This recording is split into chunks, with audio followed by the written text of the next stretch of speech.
خیلی خوش اومدین به اولین ویدیوی من توی چنل یوتیوب فارسی. من یورس هستم و قرار راجع به پرونده‌های جنایی و معمایی با شما صحبت کنم و اونا براتون کاور کنم. بدون معطلی بریم سراغ ویدیو.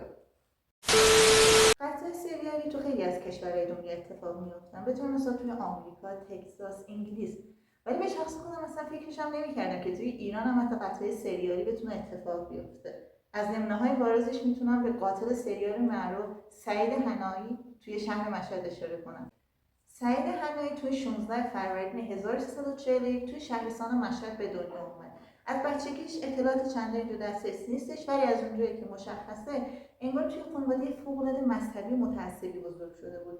از اون خانواده‌ای که مدام به بچه‌هاشون تلقین میکنن جامعه پر گرگه، نمیدونم جامعه خیلی خطرناکه، باید مراقب ناموست باشی و خلاصه از این حرفا. سعید با اینجور عقاید بزرگ میشه تا اینکه ازدواج میکنه با خانم فاطمه حنایی. حاصل این ازدواج هم 2 تا بچه است، یکیش پسره و یکیش دختر. اونجایی که مردم سعید حنایی رو توصیف میکردن از اون آدمایی بوده که خیلی کم حرف و آروم و سربزیر بوده، توی جبهه هم حضور داشته و با خانمش هم توی کلاس‌های قرآن شرکت میکرده. چرا اینا رو میگم؟ به خاطر اینکه اصلا از همچین آدمی بعید بوده که بخواد قاتل سریالی بشه. ماجرا از اونجا شروع میشه که فاطمه حنایی یعنی همسر سعید یه روزی که داشته میرفته بیرون و انگار مقصدش هم خیلی دور بوده، مثل باقی آدم سوار تاکسی میشه، ولی انگار راننده تاکسی از اون آدمای منحرف بوده، فاطمه رو اذیت میکرده، بهش حرفای جنسی میزده و میشه گفت حتی سعی میکرده که فاطمه رو لمس کنه. فاطمه از ترس آبروش و اینکه یه وقت خدای نکرده بلای سرش بیاد فوری از ماشین پیاده میشه و با سرآوز خونی با بدن خاکی برمیگرده خونه. سعید وقتی وضع حال فاطمه رو میبینه بهش میگه چه اتفاقی افتاده و فاطمه همه چیزو براش تعریف میکنه. این اتفاق میفته و باعث میشه که سعید خونش رسما به جوش بیاد.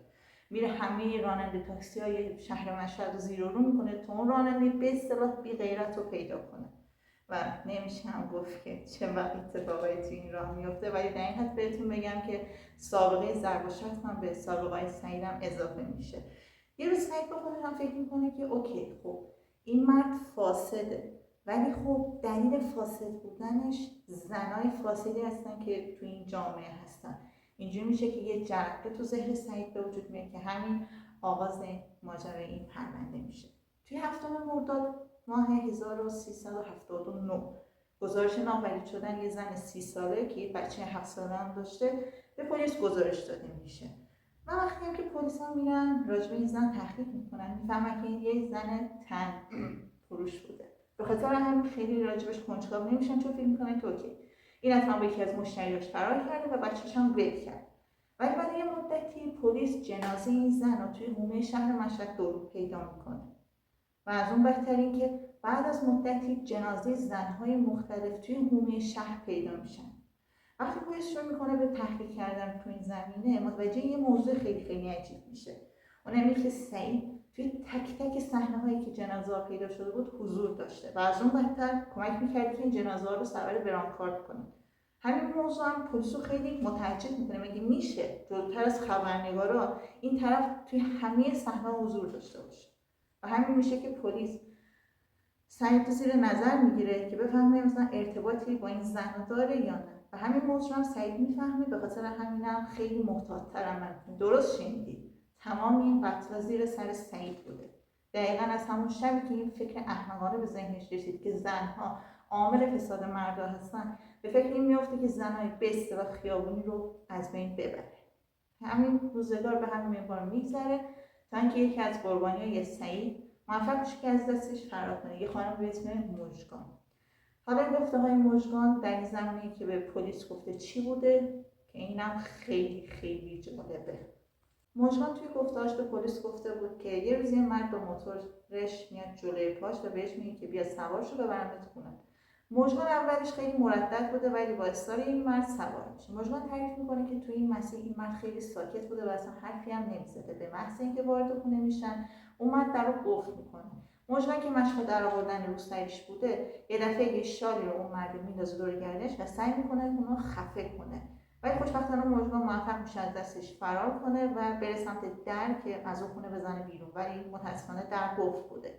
شروع میکنه به شکستن شیشه ها، ولی مردم میترسه و التماس میکنه که این کارو نکنه، آروم باشه در رو باز میکنه که این زن بره، ولی مژگان از اونجایی که از نقشه این مرد باخبر بود و میدونسته که اگه قصد آزاد کردن این داشت از همون اول نمیگرفتتش، قرار میکنه به یکی از اتاقا و تهدید میکنه که اگه نذاره بره شیشه های اون خونه رو میشکنه و داد و بیداد رو میندازه.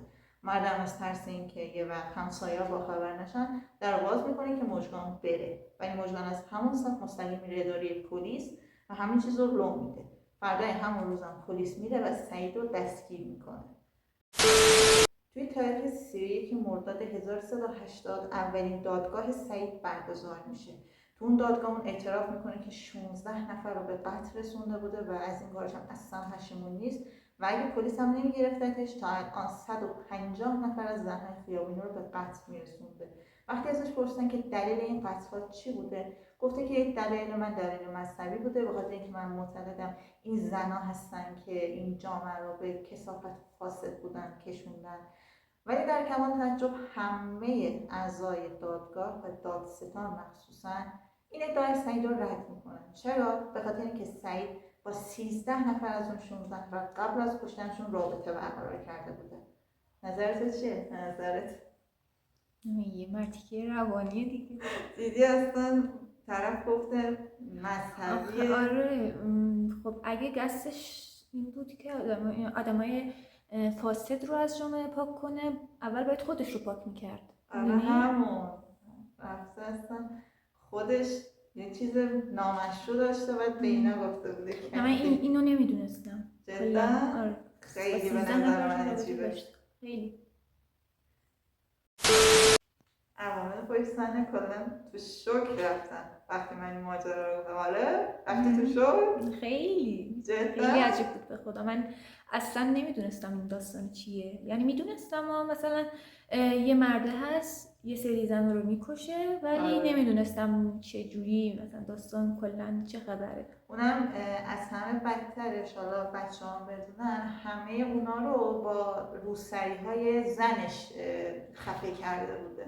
یعنی وقتی رفته بودن که مدرک جرم بردارن به سعید گفته بودن که ابزار جرم کدومه، گفته بودن همین روسری که سر خانوممه. بعد زنم روسری رو باز کرده بود همونجا داده بود دست مأمورا.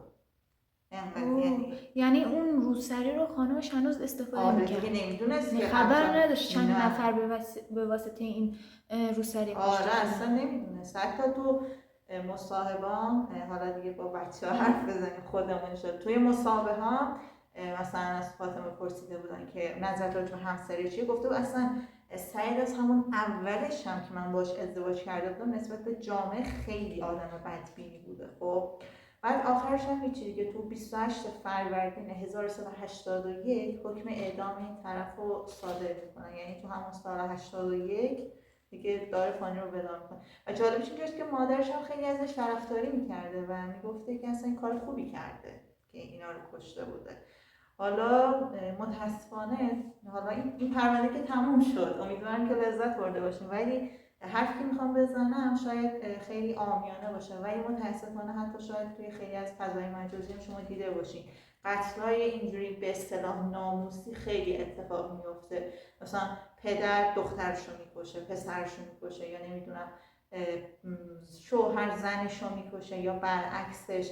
متاسفانه اینجور آدمای روانی که به اسم غیرت و ناموس و شرف جون آدما رو میگیرن متاسفانه خیلی زیاد شده. امیدوارم که نسل این آدما به زودی برداشته بشه، چون اگه این آدما نباشن زندگی خیلی خیلی بهتر میشه.